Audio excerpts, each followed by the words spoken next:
ببینید آقای اسماعیلیون و خانوم گلبسر اینا تصورشون این بود که خیلی طرفدار دارن. یه مزاحم این وسط بود به نام شاهزاده رضا پهلوی، گفتن اینو ما میاریم تو خودمون و در برابر دوربین ها و مردم ایشون میدونه جایگاهی نداره میذاره میره. به هم خورد آقا، به هم خورد. اونا دیدن که برعکس در اومد. یه ماموریتی رو اجرا میکنن، یه جمهوری اسلامی، نه یه اتاق فکر، 10 اتاق فکر داره. اصلا شما چه کاری؟ والا کی نمایندگی رو به شما داده؟ خانم گلبسر جلوی سفارت ایران در واشنگتن ادعا میکنن که این سفارتخونه رو در اختیار بذارن برای فعالین و مبارزین و از این صحبت ها. از اون ور یه دفعه وزارت خارجه امریکا از خانم فائزه هاشمی یه مطلبی رو مطرح کرد و باز دوباره یه ولوله افتاد. امروز خانم شیرین عبادی اونجا حضور پیدا میکنه، من باورم اینه که همین آقای منظرپور این شرایط رو فراهم کرده. بخش دیگه ظاهرا آوردن آقای حسن اعتمادی رو معرفی کردن. بارها به حضور خزعلی در کانال یک اعتراض کرده بودیم که آقای بهمنش هم همینه. اینا که همینا میان تو لس آنجلس تو کانال یک این حرفا رو میزنن. یه زمانی ما به اکبر گنجی ها میگفتیم که روزا میبینین هر روز یه توییت میزنه بر علیه شاهزاده و همسرشون. امروز هم من دیدم که خانم گلبسر در مورد سابقه یه آدمایی داشت صحبت میکرد و ایراد میگرفت در مورد سوابقشون. آقا یه کسی میاد راجع به سوابق دیگران صحبت میکنه که خودش کارنامه‌اش پاک باشه. هر روز میبینم با آقای وحید بهشتی گفتگو، آقا چیکار کردی در آمریکا؟ در کنگره با کیا دیدار کردی؟ در سنا با کیا دیدار کردی؟ آقا اصلا ایشون چه کار است؟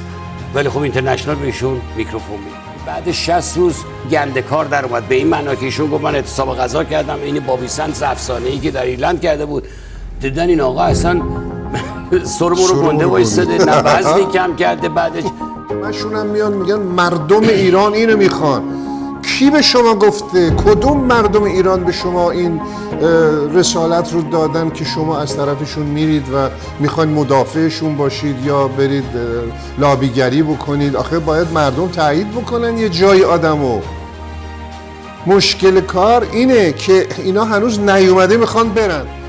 کاخ الیزه بود که آقای مکرون با خانم علی‌نژاد دیدار کرد، 2 ساعت بعدش گفتگو کرد با آقای رئیسی. آدم حیرت میکنه یه آدم بددهن بی تربیت وابسته‌ای که وقاحت از سر و کولش میباره میشینه، اگر اونا میکشن این میاد میشینه دفاع میکنه از اون کشتار.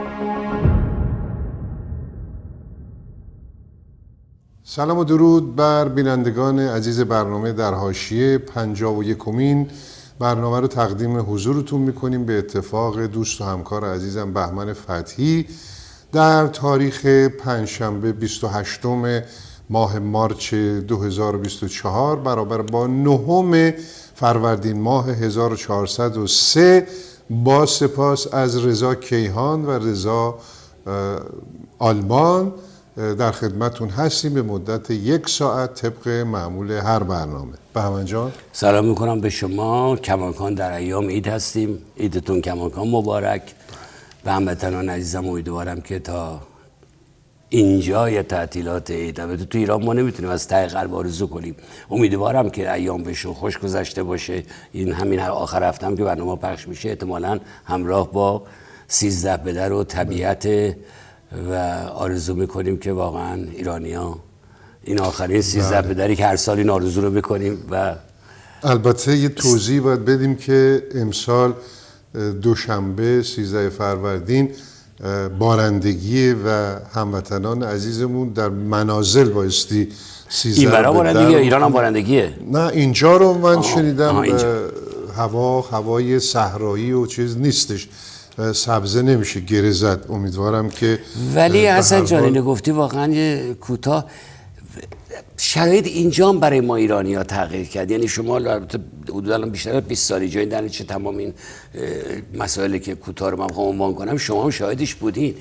تو پارک همین 2 ساعتی ما در اورنج کانتی، میسن پارک یا همینجا بلبوآ پارک نزدیکی ما، چقدر غرفه نمیدونم هنرمندا یه دوران دیگری بود. نمیدونم چرا اونا از بین رفت. میتونم یه بخشش بگم که نسل ما یه ذره شکسته تر شد، پیرتر شد. واقعیت اینه جوان ها نتونستن این بار رو بکشن. چون چی شد الان 3-4 سال واقعا. البته مسائل کشور ما میتونیم ده، ولی ایرانی همیشه برای حفظ اعیاد و اینا خیلی تلاش میکنن. من تا حدودی زاویه دارم با نظر شما، برای اینکه نمونه های مختلف رو دیدیم. برای نوروز دیدیم شهرهای مختلف گرد همایی بزرگی قابل توجه داشتن و اونجوری نیست که بخواد کم رنگ شده باشه. ولی 13 فروردین رو به دلیل بارندگی خب گفتن که نمیتونن برن. به هر حال 13 فروردین امسال میفهمم، ولی الان چند سال ما اون نداریم. نه چند ساله که کوالیته به هر حال فرق کرده، یه خود کمرنگ میشه هر چیزی، اما خوشبختانه از بین نرفته و این پیش بینی هم نمیشه که از بین بره. با توجه به اینکه شما درسته، شاید جنبه بیزنسیش از بین رفته. بله. چون برای یه سری افراد این بیزنس بود، پارکو میگرفتن، ورودی میگرفتن و اونا نیست دیگه. به هر حال رد بشیم و بریم. بله از این موضوع بگذاریم. بله بفرمایید. چه خبرها هست؟ خبرها که همین مشکلات هست و متاسفانه هر دم از این باغبری میرسد. بله. تازه تر از تازه تری میرسد. شما پرچم رو قیچی کنید. بله. افتتاح کنید. من اول برنامه مجبور هستم با این مسئله شروع کنم که حسن جان هر چند وقت یه بار ما یه حقا داریم. خب حقا رو البته ما کوتاه میکنم.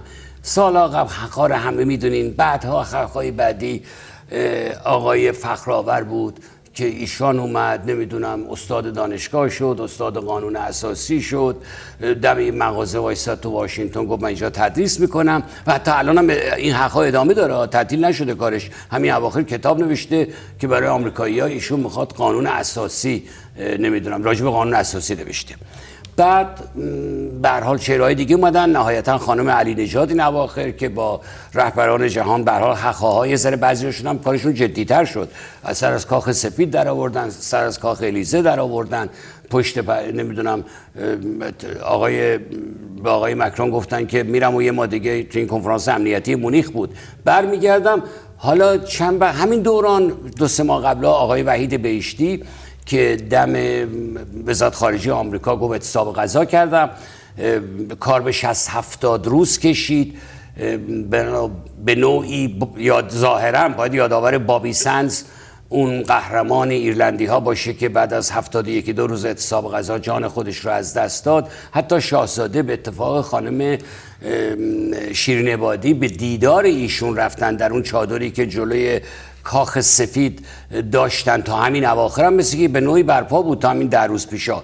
حالا ایشون سر از آمریکا در آوردن. دیروز پیروز اینترنشنال هم در اختیار ایشون هست کماکان، همونطور که در اختیار خانم علی نژاد بود. اینترنشنال پخش کرد که ایشون با چند تا کنگرسمن و سناتور دیدار کردن. امروز دوباره پخش کردن که من با 4 نفر دیگه دیدار کردم.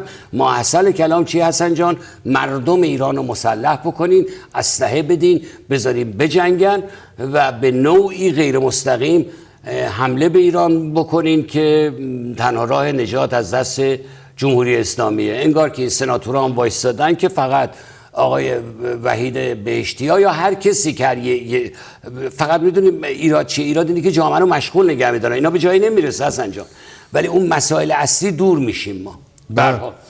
به هر حال این چیزی که شما اشاره کردید داغ منو تازه کردی بهمن جان، و اون اینه که یه سری حالا به قول شما مشغول میخوان نگه دارن یا میخوان سرگرمی برای خودشون درست کنن، میخوان تظاهر به این بکنن که آدمای اهل سیاستن، و یه سری هم خب میان عکس العمل نشون میدن، این میگه اون میگه.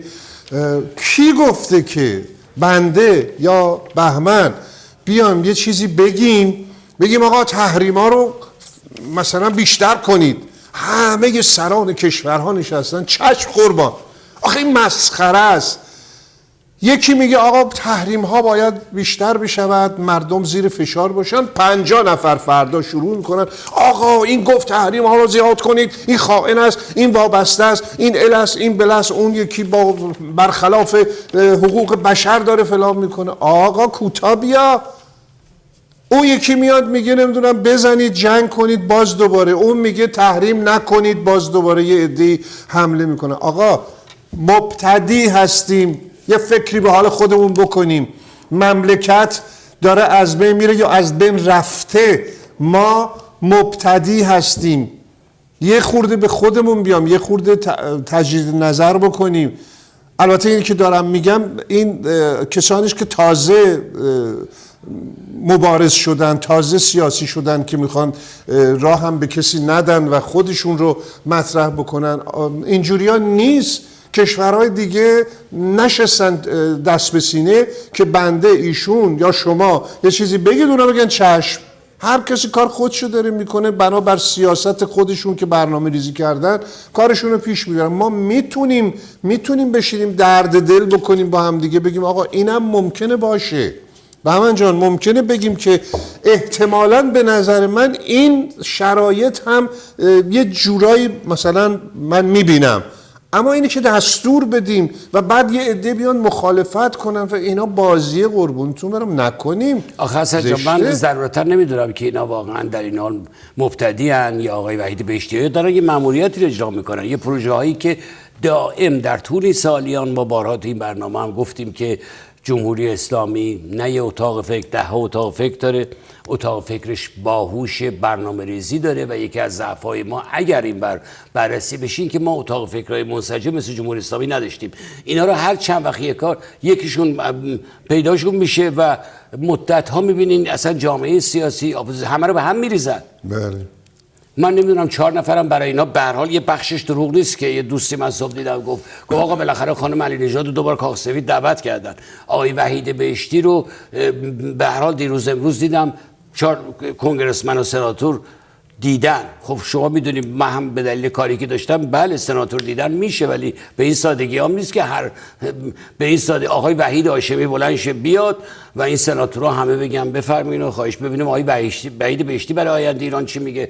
گفت بله من میگم اول اسلحه بدین دست مردم و بعد من با بیبی نتانیاهو هم صحبتی داشتم. آخه اسرائیل بودیشون قبلا، با اونها هم صحبتی داشتم. حالا نتانیاهو خودش الان در کشورش گرفتاره، خودش به قول نخست وزیر سابق آقای احود براک حالا همینا برعلی اونام اونجا گرفتاری داره، ولی تو این وسط ایشون از اونها هم قول گرفته که همکاری بکنن. اصلا شما چه کاری کی نمایندگی رو به شما داده که شما نماینده ملتی رفتین گفتین اسلحه بدین و حمله کنین؟ آفرین. آخه بابا هر چیزی حساب کتاب داره. همشون هم میان میگن مردم ایران اینو میخوان.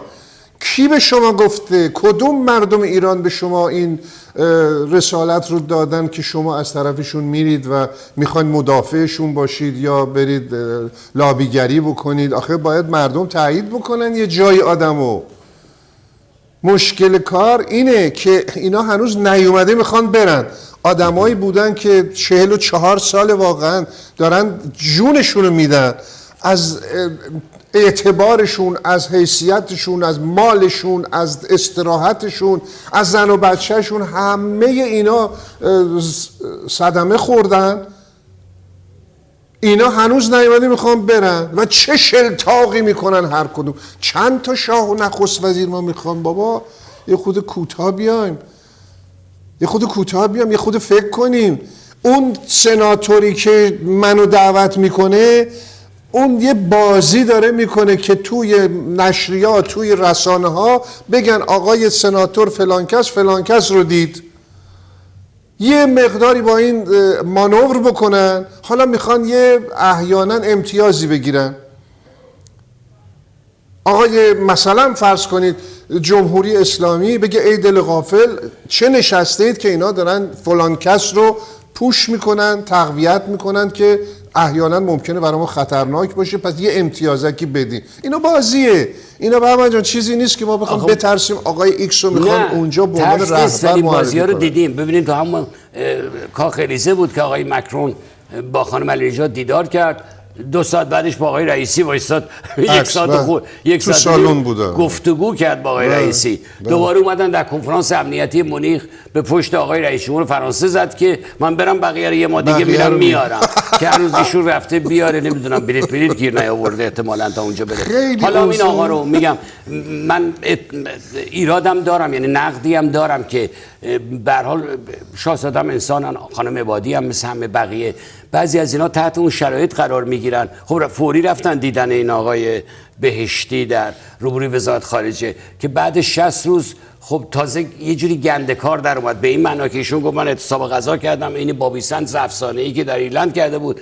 دیدن این آقا اصلا سرمو رو گنده وایساده، نه وزنی کم کرده. بعد اومد گفت که نه، من اولا بدن من خیلی قویه، من ورزش‌های رزمی می‌کردم، آره ورزش‌های رزمی می‌کنم، بدن من قویه. دومی که من روزی یه دونه موز و 2 تا آبغن میخورم، یه هم چیزی. مجبور شد دید آخر اصلا هر کی نگاه میکنه این چه جور اعتصاب غذایی که بعد 60 روز همه رو به قبله میشن. ایشون اصلا رو به وزارت خارجه انگلیس شده بود.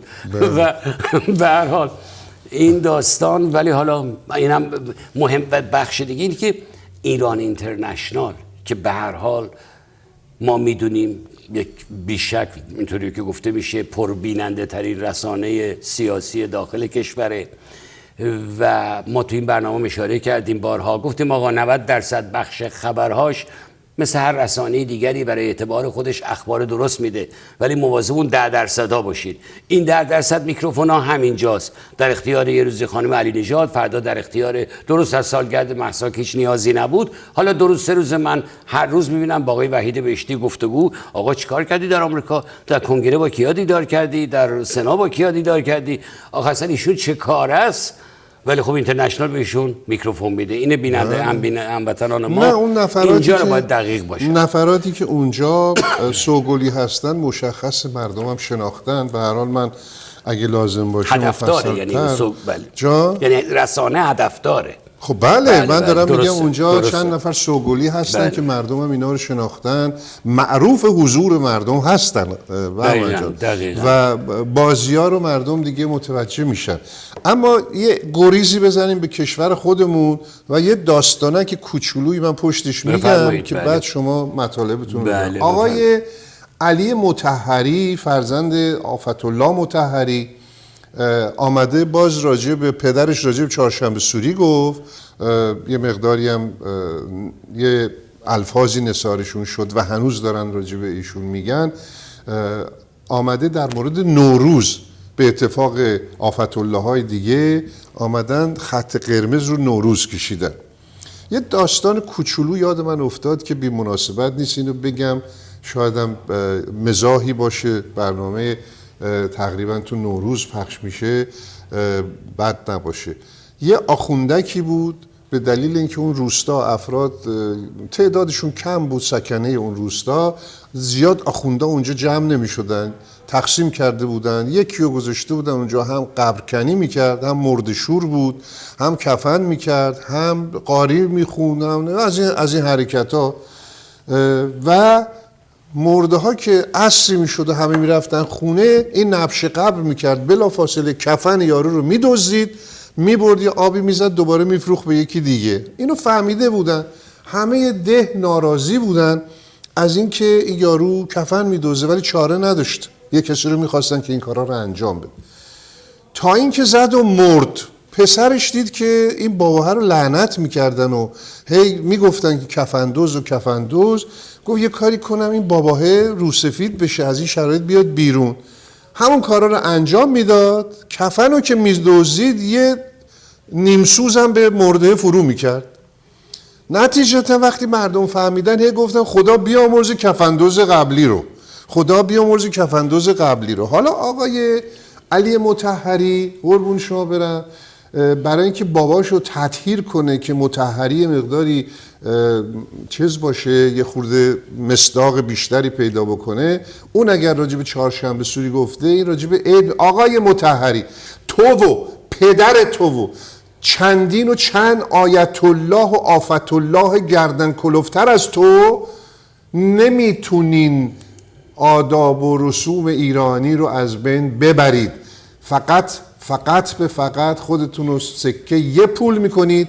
اون چیزایی هم که به مردم میخوان حقنه بکنید با عرض پوزش، اونا هم که بهش صدمه میزنید. اگر مردم یه مقداری حالا به هر دلیلی به اونها روی خوش نشون میدن، وقتی این کارا رو میکنید اونا هم قیدشو میزنن و اون وقت شما میمونید و یه سامره و یا عزیز الله به من عاجز شب جمعه کمک کنید. حالا خوشخوشانتونه، جیک جیک مستونتونه، یاد زمستونتون باشین، دست بردارین از این حرفا. حالا بابا رو میخوای مطهرش کنی، این راهش نیست. بیا بگو که من عذر میخوام از ملت ایران که پدر من به نیاکانتون توهین کرده و یک چنین الفاظی رو که لایق خودش بوده گفته. اینجوری بیای یه خورده بیشتر اعتبار پیدا میکنی. معذرت میخوام. نه ایشون برگشتن دوباره مثل که مجلس دیگه. بله من نمیدونم ایشون نماینده ادوار نمیدونم فلان و بهمان در بازیایی که جمهوری اسلامی میکنه یه بار رد صلاحیت، یه بار بیرون میذاردشون، مثل آقای رسایی و دیگران دوباره برمیگردن. رسایی به هر حال دلنگرانی اینه که ببینین آقای خدبشی در تمام این سال‌ها جمهوری اسلامی روز به روز در خارج از کشور فعالتر شده، یعنی واقعا جا وا کرده برای خودش دیگه، هزینه کرده، با اتاق فکر نیست. بعضی موقع جمهوری اسلامی، من به آقای خدبشی میگم، بعضی هزینه ها جمهوری اسلامی مستقیم پول به تو نمیده ولی شرایط پولسازی شما رو فراهم میکنه، مثل رسانه هایی که در همین رسانه‌های یوتیوبی که در این چند ماه گذشته، حالا ما فکر کردیم بخشش در رابطه با انتخاباته ولی انتخابات تموم شد، بعضی از اینا دارن ادامه میدن. خیلی هم خوبه این برنامه رو منم میبینم، بعضی‌ها شما میبینید، دیگران هم میبینن. من راجع به محتوای برنامه چیزی ندارم، راجع به اون میشه صحبت کرد، ولی به طبع اینا در چارچوب جمهوری اسلامی هستند، در چارچوب کشورن. اگر جمهوری اسلامی نخواد این اتفاق نمیفته. من حالا وارد رسانه‌های انترتینمنت نمیشم. پیروز چیزی خونده بودم به شما گفتم، یه نفر در داخل کشور نوشته بود دورانی که در رسانه‌های لس آنجلسی بعضی در دبی فعال بودن، انقدر جمهوری اسلامی در دبی و عراق اینا نفوذ داره، امکان نداشت کسی بتونه آگهی به کسی بده بدون اجازه جمهوری اسلامی. امروز هم حالا جمهوری اسلامی اومده به لس آنجلس ما در همه زمینا. اون رسانه‌هایی که گذاشته هستن جانی، رسانه‌ها تمام بیننده های 150-200 هزار نفری دارن، هیچ ایراد نداره، برای که برای مردم جذابیت دارن، این طبیعیه و از این راه دارن پول میسازن. ولی خب کسانی تو این ورابها بودن 50 سال 40 سال برنامه ساختن، برنامه میسازن، هر روز برنامه اجرا میکنن. اگه شما نگاه کنین آمار اونا روز به روز داره میاد پایین، برای اینکه جمهوری اسلامی اومده این دفعه هم این برنامه رو مقابل اونها علم کرده و بسیاری از دوستان ما که سالها تلاش میکردن الان باید این دفعه هم در سنین بالا رقابت بکنن به نوعی با برنامه سازان جمهوری اسلامی داخل کشور. یوتیوب آزاد کردن، فیلتر رو بردن، فیلتر شکر گذاشتن، هر کاری من نمیدونم. همه این عزیزان طوری شده تو برنامه 90 که در صدا شبکه 3 قطع میشه میاد تا اینترنت شروع میکنه و آقای فردوسی پور میگن من خیلی خوشحالم که با درآمدی که این برنامه تونسته از یوتیوب و اینا به دست بیاره 50 نفر از تیم 95 نفری 90 رو ما استخدام کردیم. حالا این بخش رسانه هاست. یکی پروژه دیگه، بعد پروژه های جمهوری اسلامیه که اونها نگران کننده است. ما در طول سالیان حسن جان بارها دیدیم خب خیلی اتفاقا توسط فعالین سیاسی، توسط شاهزاده، دیگران، اتحاد جمهوری خواهان، نمیدونم شورای ملی و همه اینا ما تشکیل شده و هر دفعه هم شکست خورده آدمایی مثل شما و من و خیلی‌ها دیگه غصه خوردیم، برای اینکه گفتیم اینا میتونه یأس و ناامیدی در میون مردم ایجاد کنه. حالا یه پروژه دیگری رو که مثلا قصد نداشتم چند هفته قبل به این برنامه بپردازم، میبینم نه این دفعه هم یه چیز جدیدی رو کانال یک میخواد اونور آب‌ها در اسپانیا علم بکنه. من یه ذره سعی میکنم با ریزکاری با آقای خیاط‌باشی به شما توضیح بدم که کیا دارن این کار انجام میدن، چرا میدن و چرا من حداقل به این افراد مشکوکم. این که نمیدونم یک رسانه‌ای میخواد یک کنفرانسی بذاره، همین کارا برام بذارن، ولی کجای دنیا رسانه خدا زیاد تبای عزیز ما رو به زنده نگه داره، یکی از سالمترین شریفترین آدمایی بود که تو کار رسانه وارد شد. ایشون اون موقع‌ها ظاهرا بعضیا میگن اون باعث شد که فکر کنه که تلویزیون به جز برنامه سازی مگه قرار کار سیاسی بکنه، نمیدونم حزب را بندازه، کنفرانس را بندازه. حالا اینم مد شده ایشون میخوان این کارم بکنن، از آزادی غرب استفاده بکنن، این کارو بکنن. کسایی که من هفته قبلم فکر کنم با آقای خطباشی ایشون هفته قبل راجع به آقای کسانی که دارن این برنامه رو ظاهرا پشت پرده‌ای که به مردم گفته میشه به نوعی اینا رو معرفی کردن، ما همه پشت پرده رو نمیدونم. آقای منظرپور حسن جان در این که آدم شایست، یعنی یه توانایی داره کسی کتمان نمیکنه. ایشون بی بی سی کار کرده، وی او کار کرده، به عنوان سردبیر وقتی ایشون استفاده کرد، یعنی استفاده کردن حتما توانایی داشتن، ولی موردی که اومدن خارج از کشور جزء اصلاح طلبا بودن. حالا در طول سالیان عوض شده و درآمد یعنی حقوق خوبم داشته. بعد هفته قبلم یا هفته پیش بود من یا سوال کردم که من حق دارم بپرسم که ایشون زندگیش از چه راهی میگذره. کانال یک یا نمیده یا نداره حقوق $10,000 که نمیتونه حقوقی آدم مثل آقای منظرپور رو تأمین کنه. از این ور آقای منظرپور، خب آدم هایی که حضور پیدا میکنن در این تلویزیون، من و ایشون که یه مقدار تو کار رسانه هستیم واردیم، خب من میدونم این افراد دورادور اونی که در کانال یک هست میدونم کدوم چه توانایی دارن. اگر امروز خانم شیرین عبادی اونجا حضور پیدا میکنه، من باورم اینه که همین آقای منظرپور این شرایط رو فراهم کرده. خانم شیرین عبادی که وقتی نوبل گرفتن، خیلی هم خانم محترمی هستن، من هیچ چیز شخصی که با کسی نداریم ما اینجا، ولی حسن جان در اون جشن نوبل با معاونین آقای خاتمی و دیگران شرکت کردن. آقای فرخ نگهدار هنوز ویدیوهاش در یوتیوب هست که با پاپیون میرن شرکت میکنن. به هر حال گرچه ایشون قراره فعال حقوق بشر باشد، ولی خانم عبادی کارهای سیاسی انجام داده. حتی این اواخر هم که به جنبش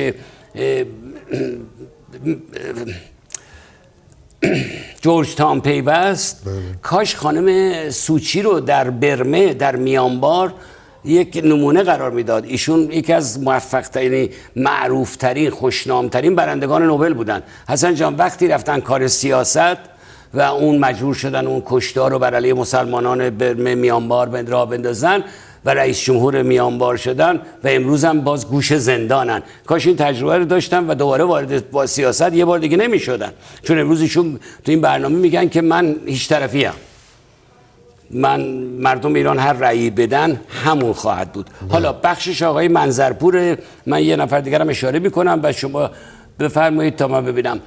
و بخش دیگه ظاهرا آوردن آقای حسن اعتمادی رو معرفی کردن.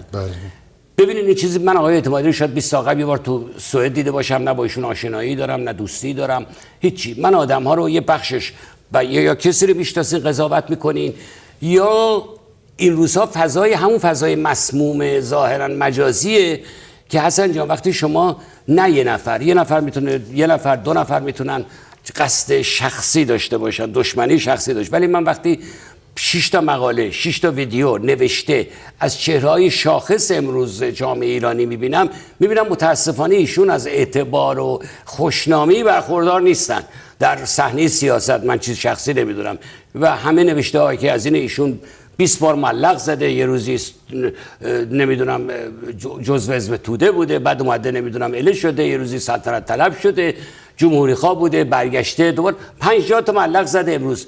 و حالا از این ور یه بخشش آقای منظرپوره که با اون شرایطی که از ایران اومدم و امروز هم من عرض کردم، من نمیدونم که اولین چیز اینه که چه جنایی چه کسی ایشون حمایت میکنه، اینو مردم حق دارن بدونن. از اونورم یه شهری دیگه مدیریت میکنه اینه که از اعتباری به هیچ وجه برخوردار نیست.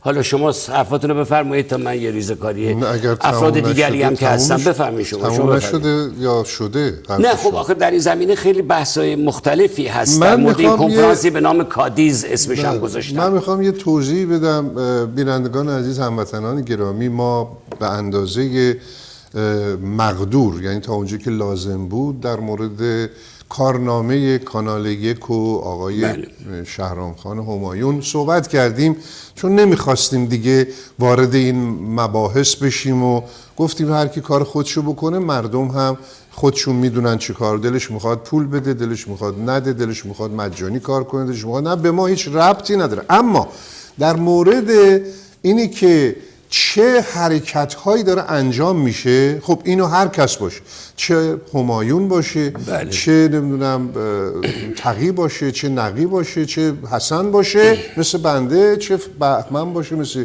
وقتی دارن یه کار به اصطلاح مدعی هستن برای مردم میکنن، یه جاهای نقاط ضعف داشته باشه یا کور باشه، اینا رو باید سوال کرد و پاسخ گرفت.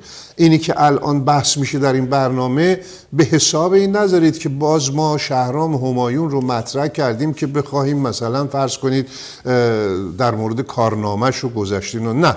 نه اون یه بحثی بود و به اندازش صحبت کردیم، تموم شد. الان این چیزی که داره گفته میشه، بهمن اشاره کرد، مسئله کنفرانسی است که این کنفرانس افرادی جمع شدن و داره تبلیغ میشه و چه نتیجه میخواد بگیره، کجا میخواد بره، حاصلش چی هست، اینا رو به هر حال ما حق داریم سوال بکنیم و اونا هم باید دوستانه جواب بدن دیگه، به مردم جواب، حالا به ما نمیخوان جواب. بله چند تا نکته دیگه است. ببینید ما در ضمن راجع به همیشه کلاب هاوس هم صحبت کردیم که حیات خلوت جمهوری اسلامیه و همیشه گفتیم چهره‌های شاخص خارج از کشور من ندیدم، مطلقاً حداقل میتونم بگم 80% پا تو کلاب هاوس نمیذارن، برای اینکه 90% تمام چهره‌های آقای دکتر رؤوف، آقای دکتر فلان، آقای نمیدونم ایکس و ایگرگ، همه رو اونایی که کلاب هاوس برن برای کنجکاوی هم حداقل شده که حتما باید رفت، کسی که مثل ما کارشی باشه استفاده میکنن جمهوری اسلامی. آقای عذرخواهی میکنم بهمنشنامی که یک حضور پیدا کرده در تلویزیون جمهوری اسلامی، خیلی هم حرفای قشنگی زده که بله نمیدونم دوران شاه ایشون میخواسته مذهب ما رو بگیره و ولی شما مذهب ما رو حفظ کردین ولی هویت ایرانی رو میخواین از بین ببرین و اصلا حرفا بحثی درش نیست که حرفای ایشون در اون چارچوب ایران ممکنه بگیم خیلی هم خوب بوده، ولی ما میدونیم همین حرفا رو هم اگه جمهوری اسلامی حسن جان نخواد 100 سال سیاه این آدما در صدا و سیما راه پیدا نمیکنن که این صحبت ها رو بگن که شاه این کارو بده کرد و یا شما یا این کارو خوبو کرد، که این روزا این بازی جدید اطلاعات سپاه و تمام به هر حال رسانه‌های جمهوری اسلامی شبکه 1 2 3 نمیدونم، من که ایران نیستم، ظاهرا از این برنامه‌ها زیاد می‌بینیم. این من معذرت میخوام یه پرانتز تو فرمان شما و اون اینه که جمهوری اسلامی همونطور که اشاره کردین اتاق فکر تصمیم گرفته درسته برنامه‌هایی تولید بشه که مردم کمتر به برنامه‌های برون مرزی توجه بکنن. در این بحث‌ها و گرد همایی‌ها و میز گردهایی که احیانا صحبت میشه، بررسی میشه مسائل ایران و انتقادات و نارسایی‌ها، اینا سعی کردن یه جوری در ایران مشابه اینا رو درست بکنن که مردم بگن در داخل خودمون داریم میبینیم، دیگه نیازی نیست بریم مثلا خرج بکنیم، فیلتر شکن بذاریم، فلان کنیم، بهمان کنیم، از اونا استفاده کنیم. اما چیزی که باید متوجه باشیم این هست که اینها از 2 تا کلمه 3 تا کلمه که حرف میزنن، حضرت رهبر فلان، از این واژه ها که میگن شما باید بدونید از همونا این که ما میگیم حواستون باشه. بله ما صحبت کرده بودیم حسن جان، بارها به حضور خزعلی در کانال 1 اعتراض کرده بودیم که آقای بهمنش هم همینه، اینا که حضور پیدا بکنن مسئله که حسن جان همونطور که به درستی گفتی هیچ کدوم اینها حاضر نیستن از جمهوری اسلامی عبور کنن. ببینید تمام اینها نقدار میکنن، ما اصلا نمیگیم که بردای سقوط نبود جمهوری اسلامی باید اینا رو تو دریا ریخت، نه، اینا هموطنان من شما حق زندگی دارن، حق همه چی دارن، تمام حقوقی که ایرانی ها متاسفانه در جمهوری اسلامی نداشتن، ولی به باور من اینکه اینها جلو هنوز بخوان در آینده سیاسی ایران رول بازی کنن، اینا نمیخوان رول بازی کنن، اونا نمیخوان شریک قدرت با ما باشن، تمام دعوای اینه که اونا میخوان قدرت خودشون رو دست بگیرن. بله. بحث اینه. بعد کانال 1 به اینا فرصت میده که آدمایی که مطلقاً نه حاضرن از آقای خامنه‌ای نه از جمهوری اسلامی یک کلمه از اصلا کسی که بگه براندازی که سیاسی ما راهش نمیده که انتقاد به اینا یاد داده آقا این حرفا رو بزنید، همینا میان تو لس آنجلس تو کانال 1 این حرفا رو میزنن که در نتیجه گروهی که از شاهزاده تا خیلی از جمهوری خواهان عبور از جمهوری اسلامی هستن که اینا هیچ وقت به ندرت در اینترنشنال جایی دارن، چون اینترنشنال همون 10% دنبال جناحی از اصلاح، اینا دنبال قدرت برای خودشونن. یه زمانی ما به اکبر گنجی ها میگفتیم که روزا میبینین هر روز یه توییت میزنه بر علیه شاهزاده و همسرشون. آقا این آخه چیه؟ شما که ساکت نیستی تو اتاقت، برای چی هر روز؟ خب معلومه یه بخشی ترسیدن مأموریت از تهران داده شده این توییت ها رو انجام بده، هر روزم گویا اینا رو انعکاس میده. مسئله اینه حسن جان که آقای بهمنش ها میان و نمیدونم هی هندونه زیر بغلشو میذارید به به من کیف کردم چیکار کردم. آیا شما میگی من میخوام جمهوری اسلامی نباشه؟ این آدما هیچ کدومشون حاضر نیستن جمهوری اسلامی نباشه. اینا هزار تا چیزم بگن آخر سر در چارچوب جمهوری اسلامی میگن. اینو برای مردم نه برای من و ایشون توضیح بدین. اگر ما آقای منظرپور اومد گفت که تلفن برداشتن به یه سری آدم ها گفتن که در این کنفرانس حضور پیدا نکنین، من تایید میکنم این درسته. من آدمایی تماس داشتم که به کسانی که قرار حضور پیدا کنن مثلا دکتر تقی‌زاده گفتن نکن. چرا حسن جان؟ پریروز چند تا از جمهوری خواها ببینین قصد ما خراب کردن که نیست که. ببینین آقای من چند تا عزیزی در اروپا به من گفتن آقا امروز من یه جمهوری خواهم ولی در جناح مشروطه در کنار دو سه جوان مثل وحید بهمن، آقای عرفان قانعی فرد، دکتر صوفی آمر از همنسلای من شما آقای تقی‌زاده و آقای طاهری یک وزنن.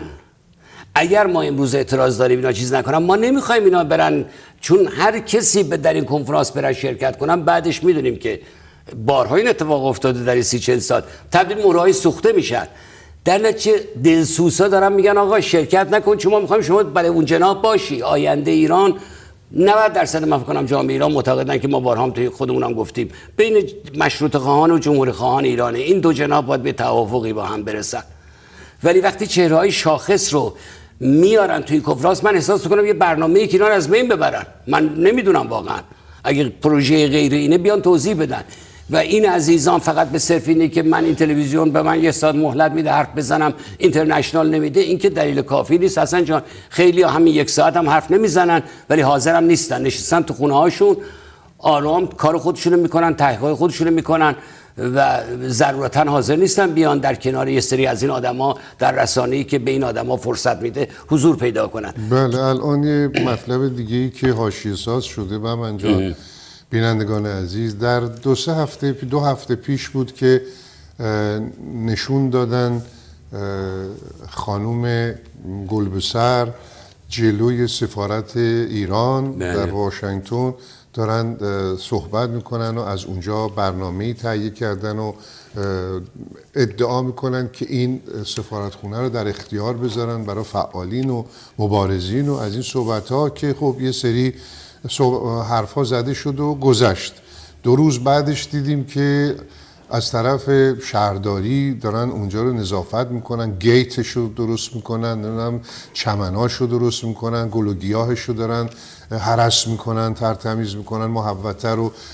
و این خودش یک صحبتی به وجود آورد که چی شد. ایشون رفت صحبت کرد، ایشون جلو سفارت بود، حالا دارن نکنه که میخوان سفارت رو در اختیار بذارن. تا این صحبت ها پچ ها شروع شد، از اون ور یه دفعه وزارت خارجه امریکا از خانوم فائزه هاشمی یه مطلبی رو مطرح کرد و باز دوباره یه ولوله افتاد و اینجا میگم که گیج میکنن مردم رو. اینجا هاست که این حرکت ها یعنی چی و مردم همینطوری از صبح تا شب گمان زنی میکنن، از صبح تا شب میگن چه اتفاقی داره میفته. از اون طرف نمیدونم ماجراهایی که به موازاتش داره انجام میشه، کنفرانس در اسپانیا میخواد انجام بشه، نمیدونم همین خانومی که امروز داشتن صحبت میکردن شما گفتی خانم عبادی، بله معذرت میخوام، اینها میان یه بحثایی میکنن که مسلماً ما میدونیم به اصطلاح خواستشون، طیف فکریشون، اینا رو همه رو میدونیم. خب راحت با مردم صحبت نمیکنن. کما این که من یادآوری کردم به شما، گفتم ایشون همونی که مصاحبه کردن علنا گفتن ما آلترناتیو نداریم. پس شما وقتی که میبینی این جمله گفته میشه میتونی تا حدودی ذهن طرف مقابل رو بخونی. بنابراین این بلبشو و این سرگرمی هایی که ایجاد میکنن یه جاهای قضیه ممکنه اتفاقاتی داره میفته که بایستی صبر کنیم ببینیم که همین 2-3 روز آینده چی از توش در میاد. امروز هم من دیدم که خانم گلبسر خیلی خندم گرفت، با شما داشتیم میدیدیم، گفتم در مورد سابقه یه آدمایی داشت صحبت میکرد و ایراد میگرفت در مورد سوابقشون. عرض کردم به شما که اگر قراره در مورد سوابق صحبت بشه آیا ایشون ناراحت نمیشن در مورد سوابق خودشون بحثی پیش بیاد؟ آقا یه کسی میاد راجع به سوابق دیگران صحبت میکنه که خودش کارنامهش پاک باشه، یا آدمی که عکس چیک تو چیک با خاتمی داره و نمیدونم، اینو بارها گفتیم دیگه، آدم خسته میشه ولی خودشون خسته نمیشن، عکس با خاتمی و بعد با فرخ نگهدار در لندن و بعد خونه نمیدونم آقای کی بود، آقای رضایی، آقای رفسنجانی، نمیدونم محسن پسر رفسنجانی ها، در لندن و مهدی معذرت میخوام، از اون طرف تبلیغ کردن برای شرکت در انتخابات آقای روحانی و همه اینا رو آدم میبینه، بعد یک باره از اون وری شدن. و خب اگه قرار باشه من نمیخوام ایراد بگیرم که چرا اون حرف زده شده، کسی باید این حرفا رو بزنه. اینجوری وقتی میشه آدم میخواد زیر یه سری داستانهای دیگه خودشو مخفی کنه، میخواد پرونده خودشو سرپوش بذاره. ولی اگر قرار است که راجع به کسی صحبت بشه، شما هم در مورد سوابقت باید قبول داشته باشی که صحبت میکنن و یه خورده از این شلتاقای جلو دوربین. ما خودمون سالهاست که بچه این کار بودیم، حالا ماشاءالله بزرگ شدیم، این حرف زدن ها و اینجوری کردن ها و فیشت و فوشت در آوردن و اینا هیچ حرکتی. یه خانوم مثل یک خانوم محترمانه میشینه حرف میزنه و احتیاجی نداره از این کارا بکنه. اینا هیچ امتیازی بر آدم نمیاره. من فقط میخوام بگم که مردم رو اگر یه زمانی آخوندا دست کم میگرفتن و نمیدونم راجع به شعور و عقلشون یه نوع دیگه فکر میکردن، امروز باور کنید که مردم ما اونجوری نیستن. مردم ما یه مقدار تشخیص بهتری دارن. یه احترامی به فهم و شعور مردم بذاری. حضرت جان من یه اشاره بکنم، در این شکی نیست که حکومت آینده ایران باید به دست مردم ایران سرنوشت میهن ما تعیین بشه. کسی نه طرفدار نمیدونم خارجی این کارو بکنه، اینا نیستیم. ولی از طرفی امروز جهان گفتگوه. ببینین تا زمانی که ما بارها تو خلوت خودمون صحبت میکنیم میگیم آقا اروپایی ها آمریکایی‌ها نمیخوان جمهوری اسلامی بره چون منافع این کشورها رو حفظ کرده و میکنه. اینا تا زمانی که منافعشون اینطوری تامین شده، آمریکا نمیدونم در 20 سال گذشته فقط نزدیک 250 بیلیون دلار اسلحه فقط تو خاورمیانه فروخته، تو کشورهای حاشیه خلیج فارس فروخته. خب اینا جمهوری اسلامی رو دست از سر جمهوری اسلامی ور نمیدارن. در نتیجه اینکه خانم عبادی بگویند من دوبار کاخ سفید دعوت شدم و نرفتم، به نظر من مطلقاً افتخار نیست. خانم عبادی با جایگاهی که دارن، علاقه‌ام که داشتن به سیاست هم وارد شدن دیگه، تو کار حقوق بشر که نموندن. باید میرفتن از مردم دفاع میکردن. باید از مردم دفاع میکردن. باید برن سیاستمدار آمریکایی رو قانع کنن که که اینقدر اسیر منافع کوتاه مدت نباشین. گاهی وقتا بین ملت‌ها کینه و نفرت به وجود بیاد، این کینه رو 1000 سال دیگه ما اعراب 800 سال قبل به ما حمله کردن، ما گاهی وقتا حد و ناراحت میشیم که به اعراب توهین میکنن، میگیم آقا اینا همسایه‌های ما باید با اینا زندگی کنیم. من دلم میخواست که همسایه ایران اینور هلند باشه اونورم بلژیک، ولی نیست. در نتیجه توهین‌آمیز صحبت نکنین. حالا شما فکر کنین یا الان این اواخر بسیار هر دو نگران این اتفاقاتی که یه روزی ملت سوریه از من و ایرانی سوال خواهد کرد که شما کجا بودین؟ حکومت جمهوری اسلامی اومد 500,000 تا نمیدونم بچهای ما رو کش، نمیدونم 5 میلیون آواره کرد. باید ملت‌ها پاسخگو باشن. شما وظیفت بودی که سیاست بری و با سیاستمدار آمریکایی رو قانع بکنی که درست این حکومت منافع شما رو الان حفظ میکنه، ولی نه در طولانی مدت به نفع شماست نه به نفع ملت آمریکاست. شما بیاین فکر منافع دراز مدت خودتون و سرزمین ما باشید، شاید دوتایی بتونیم به توافقی برسیم که منافع هر دو کشور رعایت بشه در طولانی مدت. اینی که من 2 بار دعوت شدم نرفتم، آقام بفرمایند که به من اصلا امروز کیف کردم، منم 4 بار دعوت شده بودم نرفتم، ابدین نگفتن، ولی ایشون یه بارم دعوت میشد چیزی هم دستی میداد بره. ولی حالا مثل همون پولایی که اومدن خارجی ها تو آفیس بدن و من نخواستم.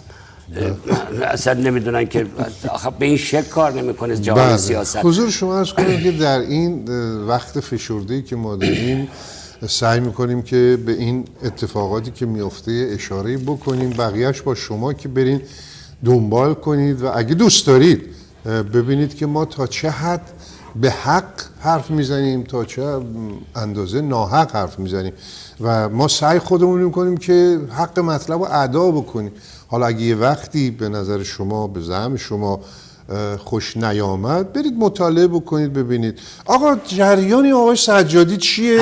الان یه دفعه ایشون رخ کرده و آرتیست تلویزیون از کیش همین چی شد؟ احتمالاً ایدیشون رو گرفتن، ایران سفر تو ایران بودن، حتما ایدی دادن به ایشون دیگه.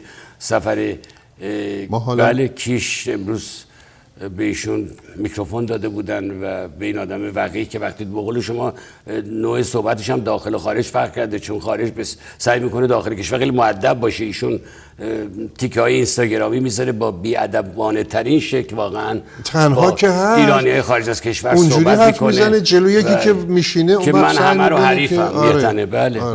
نه اصلا آدم حیرت میکنه یه آدم بددهن بی تربیت وابسته‌ای که وقاحت از سر و کولش میباره میشینه، اگر اونا میکشن این میاد میشینه دفاع میکنه از اون کشتار.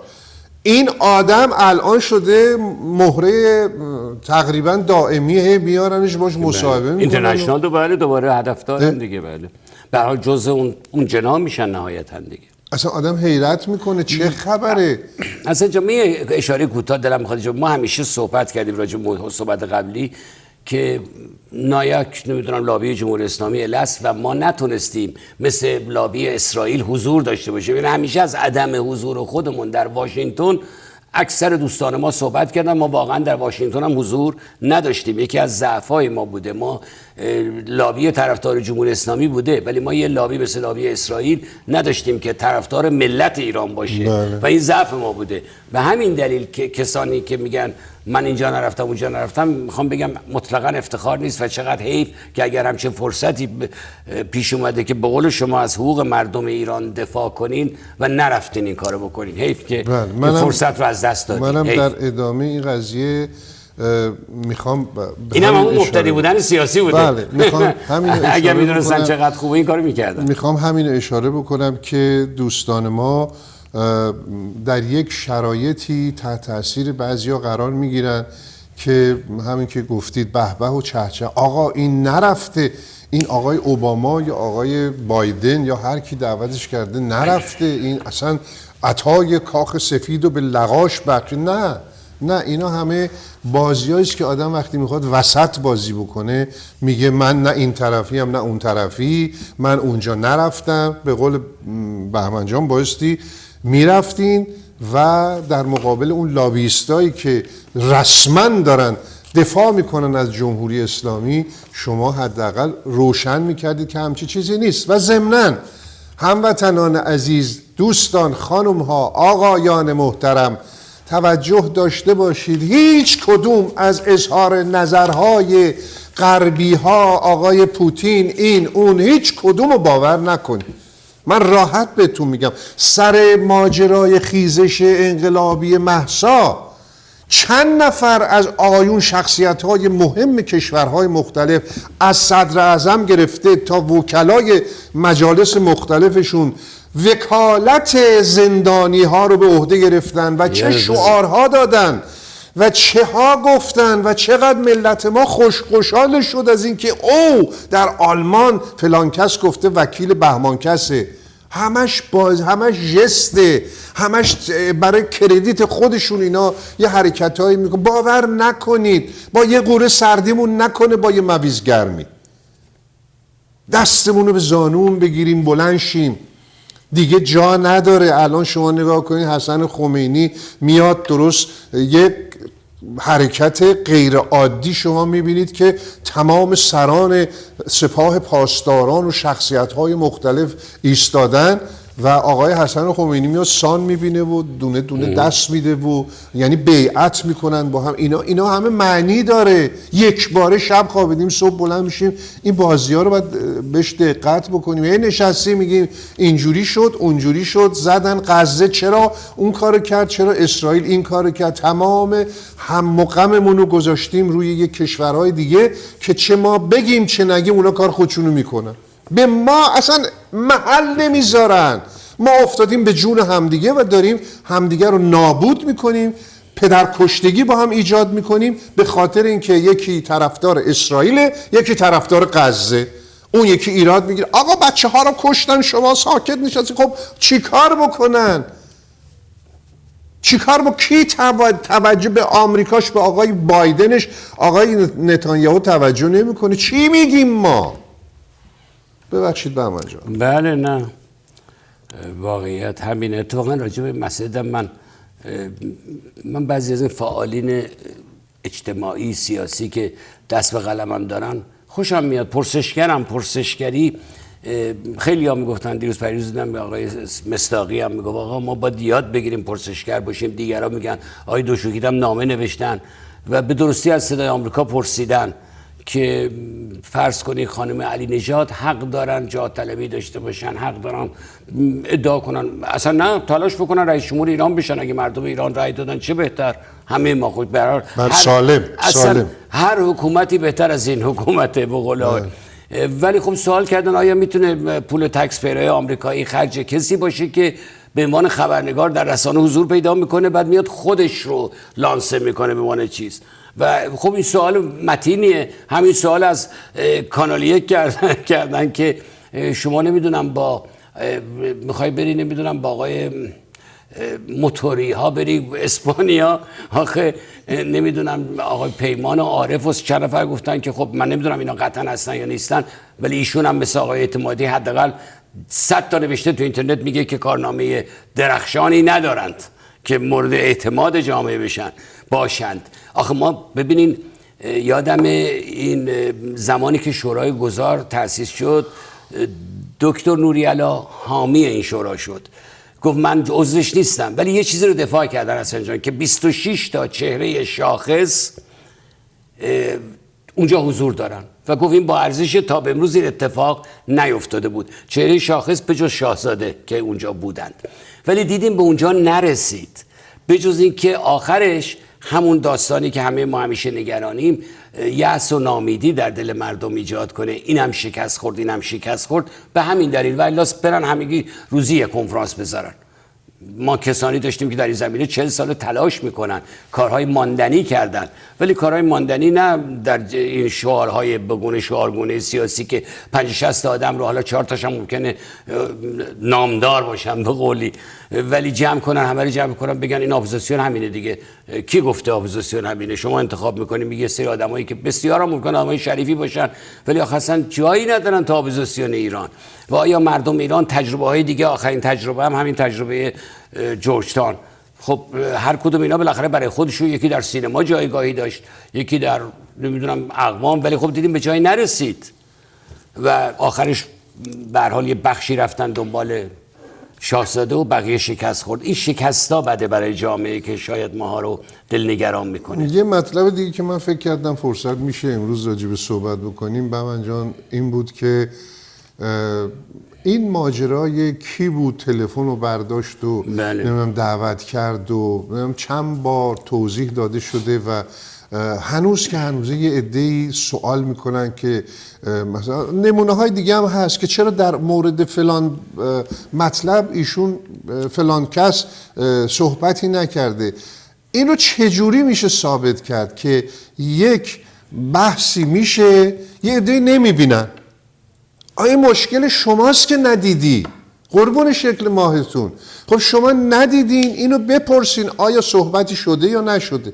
همینجوری میشینیم میگیم کی تلفن رو برداشته. اون دفعه توضیحی شما دارید مختصر در مورد آقای سجادپور رو گفتید چی گفتن خبرنگار سورس من به قول غربی‌ها میگن چیزی که من گفته بودم من در این برنامه گفتن که آقای سجادپور با خانم علی نژاد به توافقی رسیدن، حالا در چارچوبی که بله. علی نژاد اینترنشنال. امروز حداقل خانم عبادی گفتن که خانم علی نژاد من علی نژاد دعوت کرد. بذارین من قال قضیه رو در این یکی دو دقیقه بکنم.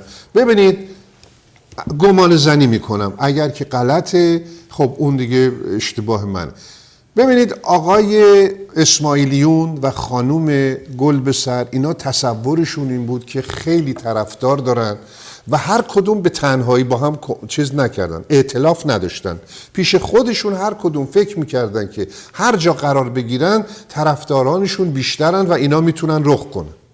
یه مزاحم این وسط بود به نام شاهزاده رضا پهلوی. گفتن اینو ما میاریم تو خودمون و در برابر دوربین ها و مردم ایشون میدونه جایگاهی نداره میذاره میره. وقت ما دوتا یکی اون یکی رو میزنه کنار دیگه. اینجوری بود. اون 3 نفر یا 2 نفر هرچی که بود میخواستن یه همچین شرایطی رو به وجود بیارن. خانم گلشیفته فراهانی، آقای علی کریمی هم آمدن و یک روز هم بیشتر نموندن. آقای کریمی هم که رفته بود، برید سوال کنید، رفته بود گفته بود که همون روز اول، حالا شاید که نمیخوان این حرف گفته بشه و نمیدونم برای اینکه خودش تکرار نکرده، اما من برای اینکه مشکل حل بشه میگم، گفته بودن که چرا اومدی بیرون؟ گفته نمیدونین چه میکشه شاهزاده از دست این حضرات از جمله خانوم فلان، یه همچین معنایی داشته، حالا جمله نقل به مضمون هست.